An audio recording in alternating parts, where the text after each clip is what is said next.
Yeah, I'd like to continue the discussion of aerosol particles in biomass burning plumes, but this time focus on a couple of the minor players, really, not so much the gunk and the organic carbon and the BBOA and whatever you want to call it, but these minor players, dust and giant aerosol, which are common in biomass burning plumes. And the reason I'm focusing on them really is because they have the potential to affect cloud properties. So mineral dust, we've seen in some previous palm studies of ice nucleation in the upper troposphere. Mineral dust can exert a controlling influence on cirrus cloud formation in the regions we've been able to measure, which is a little bit around, mostly around the continental US, but always in the northern hemispheric air. So that could be a very general result, that mineral dust is the strongest player by composition type for cirrus formation in the upper troposphere. Not all mineral dust particles are created equal. There's a size preference. We do expect the larger ones to be a little bit more active. There's also a composition preference. But that is a major player, and if they are lofted into the troposphere by biomass burning plumes, we want to know how many there are. There are other reasons to study mineral dust, but really the question is, can these fire plumes take mineral dust from the boundary layer, loft it up into the free troposphere where it can then disperse, transport days downwind, and ultimately have a potential effect on cirrus formation. What we don't see in these other studies is that the typical biomass burning particles, that is the organic rich things, the elemental carbon, acts as a good ice nucleus. So that's why we're focusing on this minor particle type. Giant aerosol is a different story in that, and I'm talking about giant here, your definitions can vary, but it can be anywhere from a few microns to, I'm going to talk about greater than 10 microns in size. These can influence cloud properties for warm cloud, liquid cloud, in that just a few of them can change precipitation rates, induce precipitation, even ultimately lead to different cloud albedo.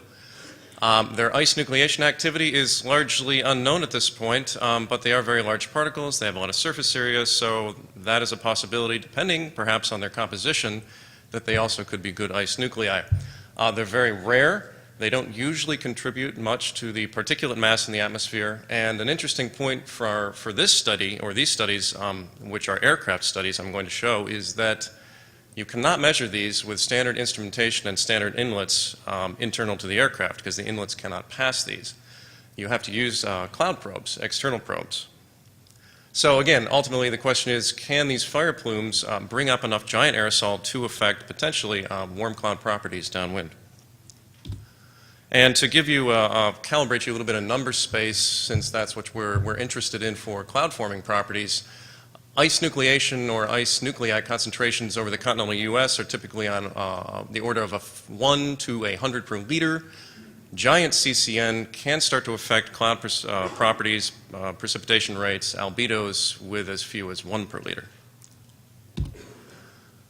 For the composition part of this talk, I'm going to focus on the PALMS instrument. This is a single particle mass spectrometer. It measures individual particle size and composition in the fine mode and in the coarse mode.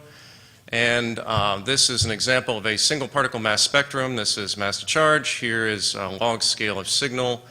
And this particular particle, which was submicron, shows potassium markers, organic carbon markers, some other things as well. This is a biomass burning particle. This is what they look like. And we can contrast that with a spectral signature of this type of particle. This is identified as mineral dust because it's got lots of other metals.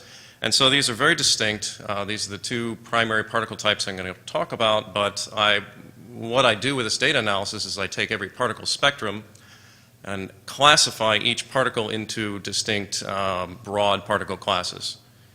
That qualitative information, combined with the fact we also measure size, can be combined with accurate size distribution instruments to achieve plots like this. This is a composition apportioned size distribution in volume space for one example in seekers. This is the rim fire, which we've already heard a lot about. And composition by color, this is submicron here, and we're going out to a few microns. Composition by color is green is the biomass burning particles, so not surprising, inside of a plume, 80 or 90% of the particles contain biomass burning material. A few percent of them are these internal mixtures of sulfate and organic. That's the background stuff mixing in. And then both in the fine mode and the coarse mode, these little orange-brown colors here are mineral dust. So you do see measurable concentrations of mineral dust in both the fine mode, and it tends to dominate the coarse mode. On number space, it's on the order of a few percent. And one of the things we can do with this now is take and integrate these volume or number concentration distributions and look at actual absolute number concentrations. For instance, I'm going to use biomass burning number concentration to be an indicator of plume density. So, initial observations for dust and biomass burning. This is a correlation plot of the DC3 campaign, which was over North America 2012, showing that over biomass burning particle number concentration over 4 orders of magnitude, very clean conditions all the way out to the thickest plumes, we do see a correlation with coarse mode dust. Notice these are much smaller numbers, but the highest dust concentrations we saw were in the thickest plumes. And this is a fairly general result. We see in other campaigns, blacks over North America, here's Seekers, this is the Alaskan Arctic, showing sometimes strong correlations, but there's a lot of structure here. You know, there's other stuff going on, of course. There's coarse mode dust coming up from other sources. Here's some background, probably a dust plume. So while this does show at least an initial correlation is not necessarily causation. There's a lot going on, and the question I'd really like to address is what do these plumes bring up in terms of number concentration, and how much is the local background troposphere perturbed? So to do that, I'm looking at a few different single plumes. Here's a couple of plumes during Seekers we intercepted with the aircraft, and I'm plotting again, same plot, number concentration of biomass burning particles versus here's submicron dust, here's supermicron dust, this is on a log scale. And the points are, one of which is background. The leftmost point is a background point. Now that's specific to this particular plume in flight. It's outside of the plume, nearby, same altitude space, but has very little influence from biomass burning, versus points strongly inside the plume, and maybe if I have statistics I can put a point in the middle somewhere. But the idea here is that the number concentration of dust goes up when you're inside of the plume by sometimes many factors, and that's true for the submicron mode and the supermicron mode, although again the numbers are quite a bit smaller here. These could be more active ice nuclei. This is true for really all the cases I've looked at. Here are some DC3 examples showing more enhancements of the dust inside of biomass burning plumes relative to the background troposphere. And these enhancement factors in number space can be quite large. In these examples, anywhere from a factor of 2 to factors of hundreds. So this is a significant amount of material, or number of material, of potential ice nuclei being injected into the free troposphere via this mechanism. So these particles then, after the plume disperses a bit, can go on to potentially form clouds. However, we don't have a direct measure of their ice nucleation potential. I don't think I have time to go through this in detail, but the bottom line is here that although these plumes do inject significant dust concentrations, these dust particles may be the least active because they're highly coated with organic material. And that tends to deactivate ice nuclei. Okay, so changing gears a little bit here, I'll introduce giant aerosol by way of an example. Here is this rim fire plume again, and this is on day 2 of the Seekers flight, so this is a fairly old fire, tens of hours old. This is a time series of size distributions up to a few microns, showing the plume here. And if we just take a snapshot and look at an average number concentration size distribution, this is on a log scale. These are measurements internal to the aircraft from 4 different instruments by NASA Langley, showing a nice size distribution. This is very typical for thick biomass burning plumes. Here's 1 micron. These are all submicron in number space. However, if you also include the external cloud probes, you get this nice distribution. These are run by SPEC, all the way out, smooth distribution all the way out to 1 millimeter. And so you're getting number concentrations greater than a few microns of several per liter, and this nice smooth distribution of measurable concentrations by these probes all the way out to very large sizes. Now interestingly, you can also look at that in volume space, and you can see that the giant aerosol mode is actually competing for volume with the submicron mode. So you've got about half of the particulate volume out there. And that's within this plume, but that is a fairly general result.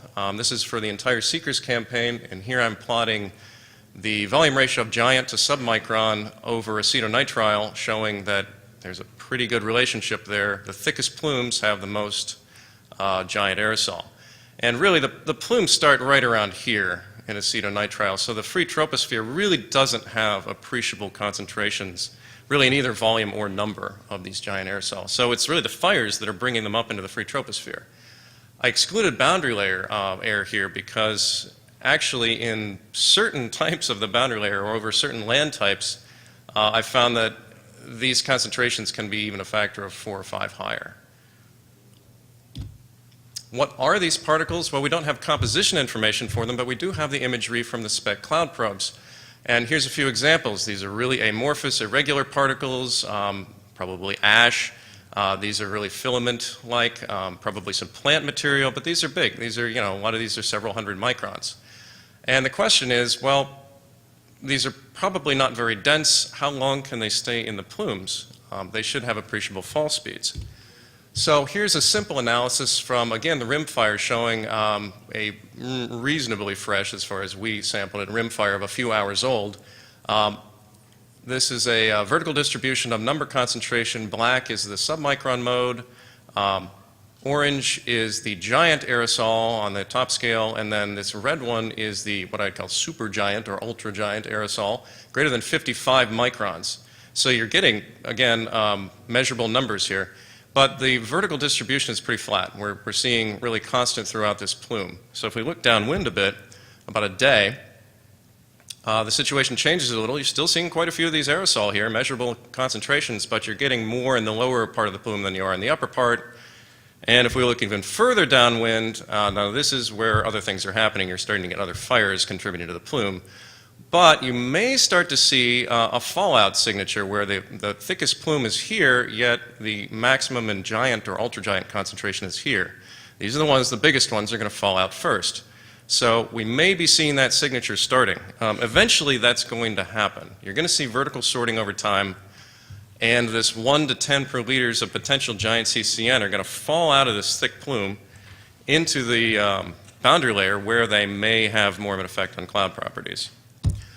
Just throwing a couple of numbers at that, if we assumed they were water and they're these diameters, they have these fall speeds and they fall this much in 35 hours, obviously we're not seeing that. That's in kilometers. We're seeing actual fall distances of about that much, so it means they're really not very dense. And we know that, we assumed that, but this is at least confirmation. It's probably ash and plant material. It has some interesting implications, one of the most interesting of which is that the surface area of these particles may be much, much greater than what we can calculate based on their imagery, using projected images from the cloud probes. If we take volcanic ash as an example, its surface area can be factors of 10 or more higher than what the projected area images show. So in some of these intense plumes, these things may compete for uptake of secondary material from the gas phase with the submicron mode. Interestingly, in the rim fire, we didn't detect much growth in the submicron mode, possibly because of this competition.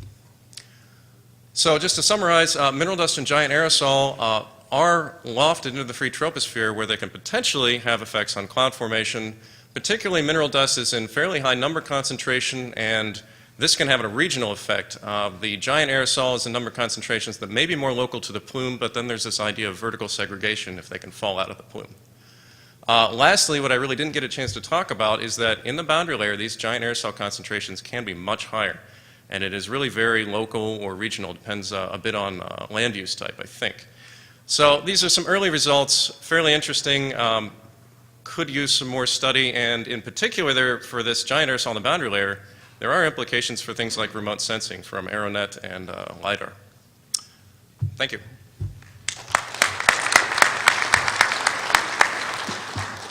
We have time for just one question if there is one. I see one back over there.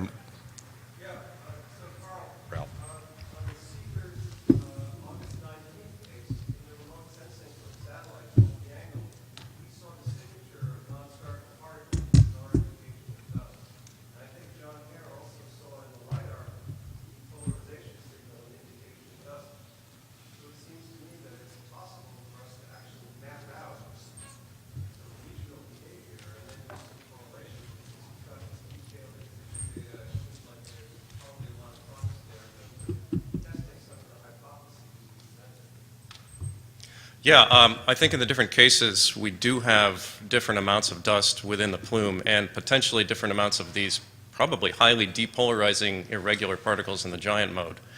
And so if we can look at some cases where we see high or low concentrations of those, I think it'd be nice to compare with the LiDAR depolarization.